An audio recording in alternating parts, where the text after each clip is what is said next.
Já há algum tempo eu tenho recebido umas mensagens de seguidores lá no Instagram, no Telegram e aqui também no YouTube a respeito do tal baú que eu sempre comento em vários vídeos e uso alguns exemplos, pego algumas reportagens antigas e algumas pessoas disseram: olha, mas como que você tem essas matérias jornalísticas tão antigas, de 30, 40 anos, né? Como assim? Como que você guardou isso, né?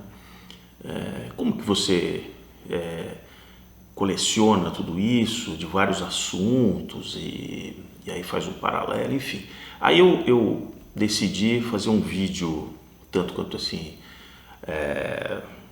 explicativo, né? Um vídeo assim para contar um pouco de vocês essa história, né? Compartilhar aqui com vocês, né? Vocês têm que entender que 40, 50 anos atrás, o valor que você tinha que pagar por uma informação, uma notícia, era muito mais elevado do que hoje, né?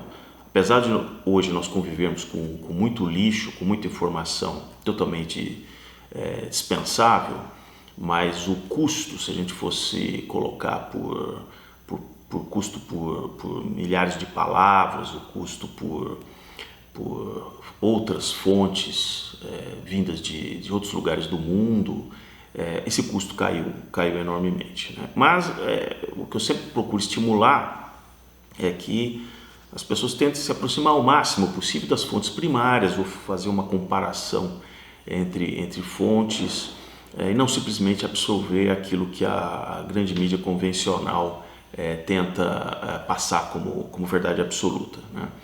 Aliás, as redações de todos esses veículos de comunicação, sejam aqueles na época impressos ou aqueles por meio da TV, sempre fizeram uma curadoria, sempre fizeram um filtro, fazendo com que a informação chegasse em pílulas e dentro sempre de um viés, tinha uma pauta editorial, né?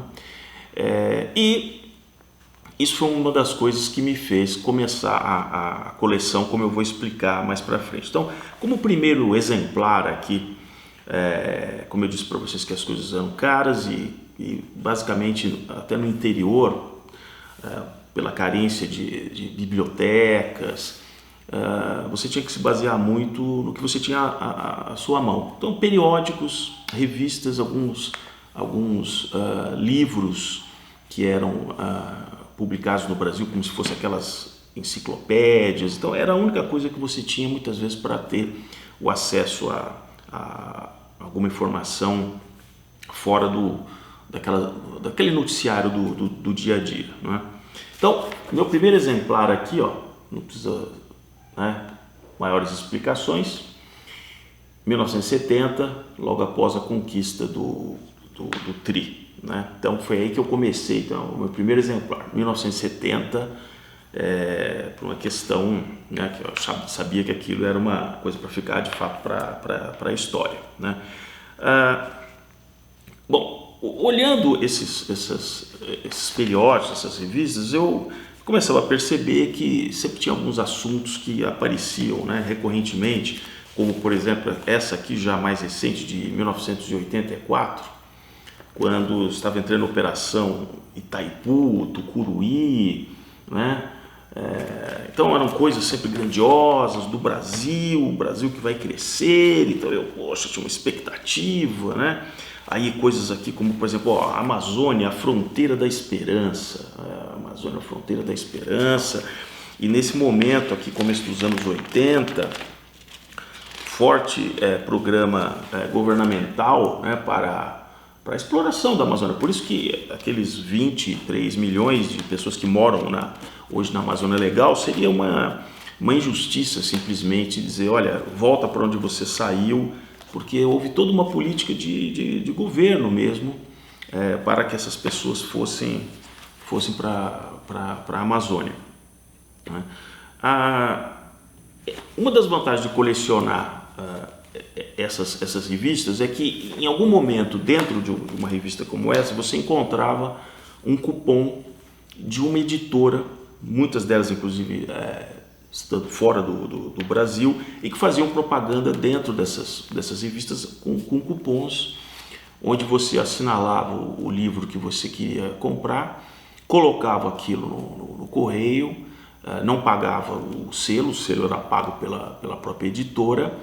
Mais ou menos depois de uns 2 meses, quando era o caso de ser internacional, você recebia um comunicado do correio de que aquele livro, que eu vou mostrar aqui, aquele livro, por exemplo, como esse aqui, que eu adquiri em 1977, né? Editado em Portugal, apesar de ser um compêndio de várias matérias que era muito comum na época. As pessoas assim, que tinham certo poder aquisitivo importavam, não existia a edição em português seleções do Reader's Digest aqui, né? Então esse livro é um compêndio de várias matérias. Então eu comprei isso, veio de Portugal, e como eu disse, você depois de uns 2 meses recebia do seu correio local uma notificação dizendo que o livro tinha chegado, e você só poderia retirá-lo num prazo X se você pagasse por aquele, não só o custo do transporte, mas também o custo do livro, senão ele era mandado de volta. Então foram através de livros como esse que eu conheci, por exemplo, a história do Shackleton, que eu já tratei aqui num vídeo específico. Então são livros de curiosidades, de coisas que aconteciam. Então a leitura de coisas assim sempre me ajudou muito. Quando eu comecei a encontrar aí, através dos jornais, coisas como isso aqui, né? A União Soviética, né? A antiga União Soviética é um país socialista, ou a fixação que tinha sobre autores como aqui o Marx e os socialismos reais. Então, eu comecei a colecionar também os cadernos de cultura e certas matérias, porque eu via que certos assuntos eles se repetiam, apesar de eu não entender profundamente na época o que aquilo significava, né? Mas eu achava curioso que aqueles assuntos se repetiam. Eu pensava assim, bom, se esses assuntos estão se repetindo, deve ser uma coisa importante. Então eu não estou entendendo muito bem agora, mas eu vou guardar e eu vou ler depois quando eu conseguir entender. Bom, foi assim que, por exemplo, esse aqui é um envelope onde tem só artigos como esse aqui, ó, de fevereiro de 1990, porque de repente alguma coisa furava aquela curadoria da maior parte das redações e aparecia um caso como esse aqui do Diff Pran, que até deu origem, tem aquele filme do Creme Vermelho, e que ele conseguiu fugir de todo aquele horror do Camboja. E aí eu comecei a guardar também esse tipo de matéria, e vocês podem ver aqui eu tenho, por exemplo, vários assuntos, né? Sempre ligados à geopolítica, e com o passar do tempo eu via que os assuntos sempre tinham uma certa fixação. Então, por exemplo, a União Soviética era sempre uma fixação, como aqui, ó, o avanço muçulmano na União Soviética, né? Bom, dessas inúmeras pastas temáticas, né? Eu, como são várias, tive que passar a guardar, né, para preservar em pastas como essa aqui. Então aqui dentro tem mais, né? Então quando hoje eu sei que eu vou comparar alguma coisa, por isso que muitas vezes aqui, ó, por exemplo, eu peguei o personagem, olha lá, a vida contra Darwin. Ou seja, parece que há um certo ciclo, que certos assuntos têm que ser repetidos, e os jornais, a mídia, aqui por exemplo, uma outra pasta, né? Cada um ela tem um fetiche, um certo fetiche para ir apresentando. Aqui, ó, Bretton Woods, por exemplo. Isso aqui é uma pasta da área financeira. Usei a corpinha preta para não esquecer que é da área financeira. Então, certos assuntos têm um fetiche, eles voltam recorrente.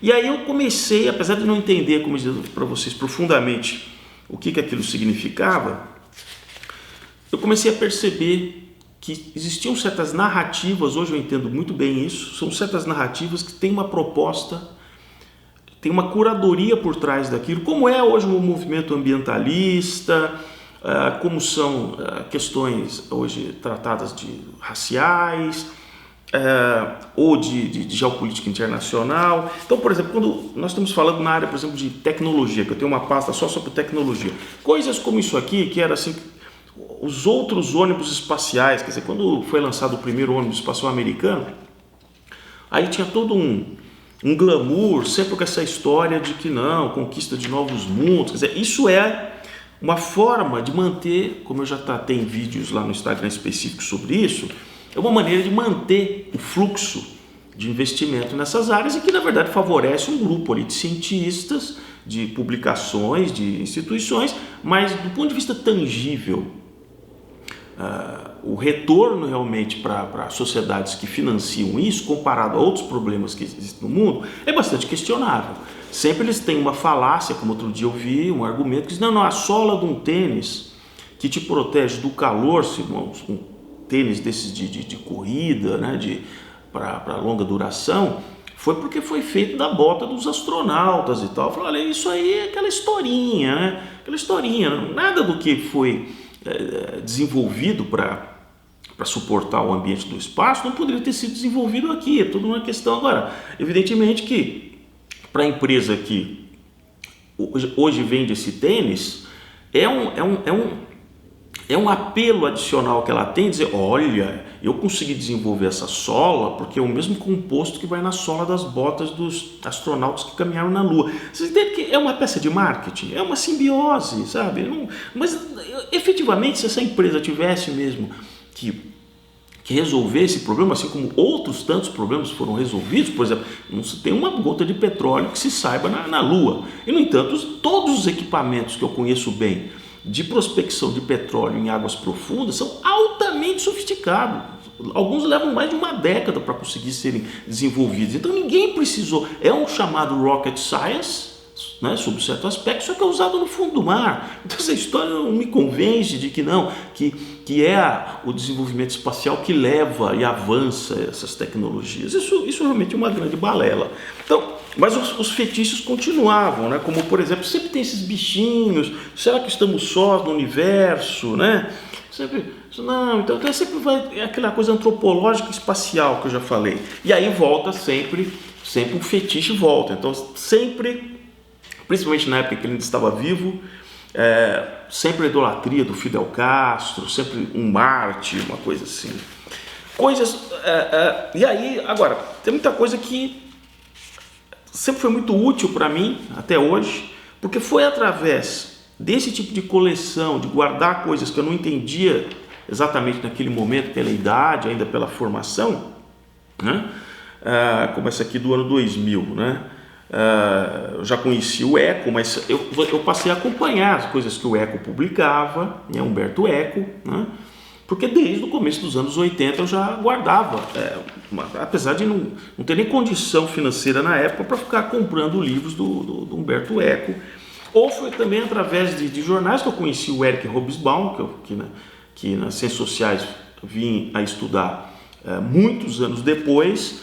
Então foi assim, o conhecimento ele fica em caixinhas dentro do nosso cérebro, e eu garanto para vocês que mesmo aquilo que não fez sentido num certo momento da sua vida, vai fazer sentido se você continua no processo de aprendizagem contínua. Finalmente você vai falar assim, puxa vida, eu li isso 20 anos atrás e eu não entendi nada, mas agora eu estou entendendo e agora eu vou atrás. Então foi assim também que eu conheci o Tocqueville, Alex Tocqueville, que também acabei tendo que estudar nas ciências sociais.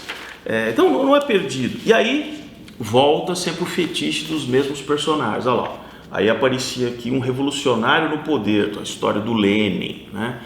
Hoje eu entendo que existe toda uma linha muito próxima do jornalismo mundial que é progressista, né? E eles encaixam o tempo todo essas pautas, né? Aqui, por exemplo, olha que interessante, esse aqui, ó, de junho de 1980, são 40 anos, olha aqui, ó, Estados Unidos versus Irã, né? Aqui, ó, um longo caminho de pressões e equívocos, porque havia acontecido pouco antes a revolução do Ayatollah Khomeini, o Reza Pahlavi estava muito doente, vai se refugiar nos Estados Unidos antes de morrer, e aí começa toda a epopeia com relação ao Irã. Então, quando aparece hoje uma notícia, eu pego coisas como essa e digo assim, olha, as mesmas besteiras que foram escritas 40 anos atrás, muitas vezes o jornalista mudou, mas a pauta continua a mesma, né? Que é sempre uma crítica contra os americanos, enfim, quer dizer, a pauta não muda, né? O jornalista muda, a pauta não muda. E coisas catastrofistas, como a gente tem até hoje, por exemplo, como essa aqui, ó, olha lá, já começou a Terceira Guerra. Isso era muito recorrente, isso aqui é de 1982, quer dizer, era começo da década de 80, ainda se ficava se discutindo isso. Por quê? Porque você ainda tinha a União Soviética e tal. Esses assuntos saíram de moda a partir de 1991, quando a União Soviética implode, e aí só se trata hoje basicamente de conflitos regionais pelo mundo. Mas esse mito também da Terceira Guerra é bastante interessante. Quer ver? Aqui, ó. Aí, ó, 81, ó. Aqui, ó, 81. A Europa à espera da invasão. E aí tem um tanquinho soviético aqui com o símbolo soviético e um tanque aqui com o símbolo americano. Era muito comum em publicações como essa fazerem comparações, número de aviões, número de mísseis, número de blindados, número de isso aqui e tal. E os russos sempre arrasavam. Eles eram os melhores, tá? Eu vou tratar disso num livro que eu estou terminando. Que realmente, se eu me baseasse nessas matérias do começo dos anos 80, eu só fui descobrir no final da década, quando eu, com os meus olhos, fui até a União Soviética para descobrir como era. Grande parte disso aqui era uma grande inverdade, né? Na verdade, era uma verdade um tanto quanto distorcida. Aqui também em 81, ó, a União Soviética pode causar um holocausto nuclear. Quer dizer, sempre essa coisa que tem lá, como se fosse o tio Sam segurando uma bombinha no braço e um militar soviético segurando outra. Então, assim, vocês entendem que essas histórias, elas não mudam, Olha aqui, ó, esse aqui, ó, em 80, olha lá, Estados Unidos e União Soviética radicalizando. E eu lia tudo isso, anotava alguma coisa, achava muitas vezes uma referência de um livro, que aí, já a partir dos anos 80, eu comecei a conseguir comprar através desses clubes de livros, né, que já existia toda uma facilitação para comprar, né? Olha aqui, ó, essa aqui, olha outra. Estou pegando toda essa sequência aqui porque é muito interessante. Aqui, 1981, ó, olha lá, em discussão o Clube Atômico. Ninguém mais fala sobre isso. Por quê? Eram os países que já tinham desenvolvido armamentos nucleares, né? Então tinha aqui as bandeirinhas aqui na Inglaterra, né, União Soviética, China, Itália, né? Então era tudo isso e coisas assim, né? Aqui, olha lá, os dilemas isso aqui é 81 também, os dilemas do Pacto de Varsóvia. Vejam que só em um ano, que é o ano de 81, praticamente todo mês você tinha uma matéria como essa. Então a gente tem que tomar cuidado, porque hoje na questão do aquecimento global e tal, essas pautas, elas têm sido mantidas assim também. Todo mês você tem alguma personalidade sendo entrevistada por algum desses jornalistas que estão ligados a esse movimento do aquecimento global. E da mesma maneira que eu começava a perceber aqui, não tinha um contraponto, tinha uma narrativa. Muitas dessas matérias, inclusive aqui como essa, em discussão do clima atômico, foi uma reprodução de uma matéria publicada no New York Times. Então, assim, eu comecei a perceber que isso tinha um viés. E foi por isso que eu planejei a viagem para checar se de fato tinha um outro lado. E tinha, né? Ou coisas que eu guardo aqui, que eu vou citar isso quando o livro estiver pronto, como essa situação aqui em outubro de 1982, né? quando a matéria diz armas para o Iraque em segredo, né? E tem umas fotos de um avião russo, né? Um IL-72, e eu estava exatamente nesse lugar, nessa hora, no programa de instrução de voo em São José dos Campos, quando esse avião pousou. Todos nós ali que gostávamos muito da aviação, sabíamos que aquilo ali era um avião russo, uma versão, vamos dizer, equivalente ao que seria um B-52 americano. Esse avião seria uma versão russa do B-52 então, com os logotipos, né, as marcas de país do Iraque. O que ele veio fazer? Ele veio levar urânio enriquecido para uma usina nuclear do Iraque. Só que o sistema de serviço secreto de Israel descobriu isso, não só descobriu, como ainda avisou o jornalista que era o correspondente, que foi lá e fotografou. As nossas máquinas, nós que fotógrafos que estávamos dentro da base aérea, fomos confiscados, os nossos filmes foram destruídos, né? Mas o jornalista estava do lado de fora, ele conseguiu tirar foto do avião russo. Isso causou uma verdadeira, porque o Brasil negava que estava ajudando os iraquianos, e o Brasil tinha um interesse porque ele vendia armas, né? São José dos Campos era um centro de venda de armas importante. Então acabou assim, os israelenses acabaram destruindo essa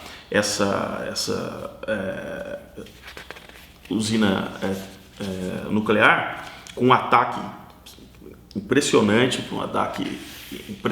mesmo. Foi uma das coisas bem assim, que os israelenses fazem muito bem, o planejamento de uma missão. Para vocês terem ideia, os pilotos tinham acabado de receber F-16 comprados nos Estados Unidos, eles modificaram os F-16 para ter maior autonomia e lançaram as bombas. Eu vou narrar isso oportunamente. Os pilotos, para enganar o serviço tanto da Síria como do Iraque, falavam em árabe, né? Foram treinados para falar fluentemente em árabe, se fazendo passar ora como pilotos iraquianos, ora como pilotos sírios, até que eles entraram do território iraquiano e destruíram a usina nuclear, atrasando o programa nuclear iraquiano. Então, espero que vocês tenham gostado. Eu vou fazer mais alguns vídeos contando essa história do baú. É um acervo hoje que eu uso muito quando eu ouço alguma coisa. Eu digo, eu vou procurar naquela pasta, porque muitas vezes alguns desses jornalistas continuam na ativa, ou os veículos continuam os mesmos, e aí eu percebo que aquela narrativa ideológica ainda está presente mesmo nas matérias atuais.